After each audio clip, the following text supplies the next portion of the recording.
Voilà, buongiorno amici di Ricette da Sballo, da poco siamo venuti da Napoli, anzi ieri siamo venuti praticamente da Napoli, niente, e ci hanno consigliato di fare la paella, questa paella qui, una paella poulet fruit de mer. Io non me la mangio, personalmente. A me la paella piace mangiarla nei ristoranti come abbiamo mangiato in Spagna, bella fresca,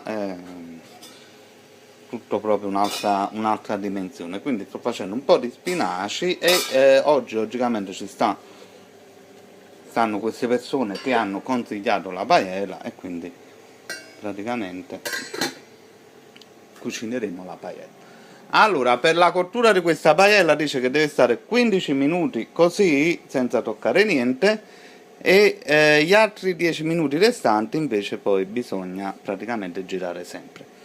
Io ho fatto su 2 pentole perché non entrava, praticamente ogni paella entrava in una padella, quindi ho fatto 2 padelle, nel frattempo che passano i 15 minuti l'una, poi dopo faccio praticamente tutto insieme. Qui stiamo facendo un po' di spinaci, per me mi sono fatto invece una bella insalatina mista con spinaci, insalata romana, rughetta, insalata mista, basilico e prezzemolo e ci schiatto dentro questi cose di pollo qua, filetti di pollo. Bella babbo, stai tremando perché fa freddo e stai bagnato, però te lo ananzi pira babbo. Ale abba, no, te ne hai. Può caricare qualche pentola e te fai male, oh. E niente, poi hanno consigliato anche il couscous royale. Io non ci credo a queste qua, non mi piacciono a me, io non me li mangio io questa roba qua. Voilà, adesso no, te ne hai! Ale! Voilà, adesso devo girare spinaci, ragazzi, scusatemi. Adesso vi faccio vedere poi il risultato finale! Oh, te ne hai a babbo! Ah. Abbiamo girato i nostri spinaci. Cottura dei spinaci alla crema non è molto, ci vuole molto tempo.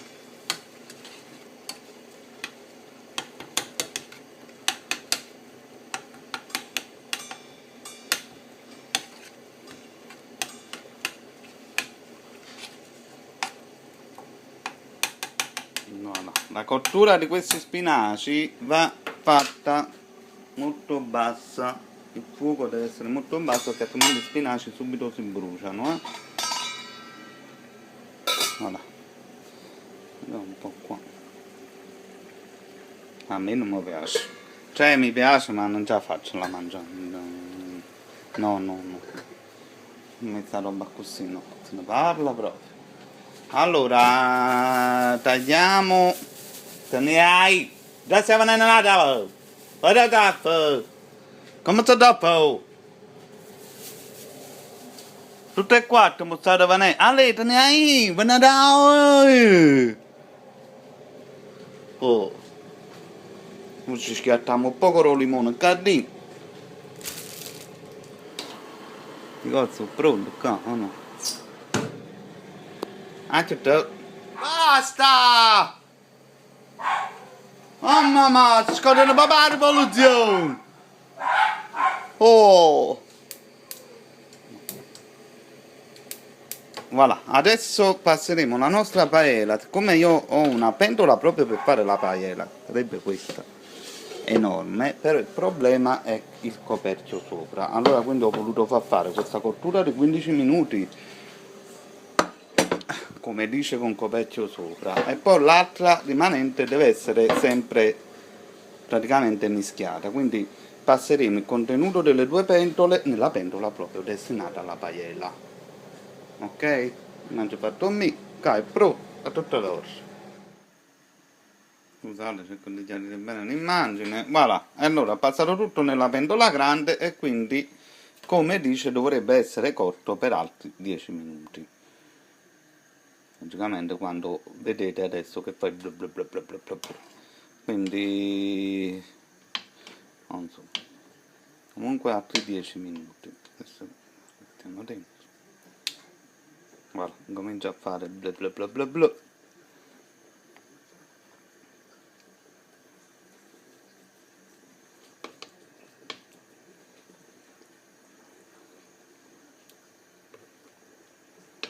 Io non l'assaggio, sono a me. A me queste cose tipo couscous, a me non mi piacciono, che già fanno, più forte proprio di me. Già faccio. Allora, sta facendo bla bla bla bla e poi alla fine vi faccio vedere praticamente il piatto terminato. A tutte l'uomo c'è. A tutte le ore. Voilà. Ragazzi, è pronta la paella. Ma vedete quando incomincia a fare lo scricchiolio. Voilà, è pronta la paella. E lo scricchiolio quello più importante della paella, perché quando fa lo scricchiolio significa che il riso è quasi è umido ma non c'è molto liquido, quindi è praticamente cotta.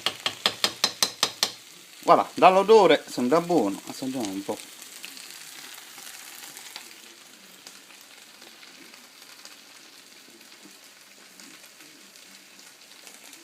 Bene ragazzi, è proprio buono. Cazzarola.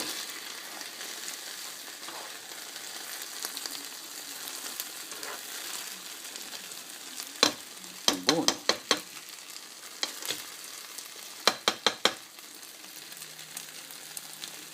È buono ragazzi, non mangio molto poco.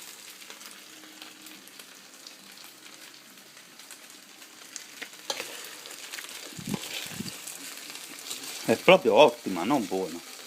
Cazzarola. Vabbè, è buono. Puttana. Allora ragazzi, buon appetito a tutti. Ciao ciao.